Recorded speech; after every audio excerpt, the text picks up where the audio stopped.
Good morning mga kitis. Meron na kayong bagong tagabantay, si Kuya Guya.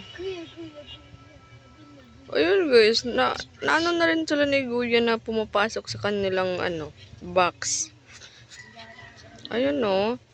Pil na din nila, kala nila nanay. May isang umakyat dyan, wag kang umakyat dyan. May isang tumatakas. Kumusta na yung mga mata ninyo mga babies? Oo, ayan.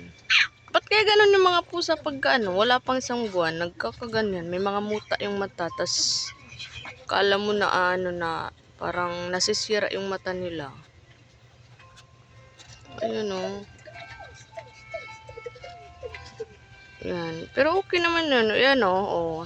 Okay na yung mata niya. Nung nakarang araw, may nagluha-luha na yung mga mata niya. Sige, kulitin nyo kuya Guya ninyo. O, kulitin nyo. Makulit si kuya eh. Mas gusto nyo pumasok dyan eh. Sige, kulitin nyo. Dali. Ay nako, nakakano naman tumapos ang ito. Nakakatuwa kayong tingnan dyan. Sige, laro kayo dyan, laro. Meron na kayong bagong nanay.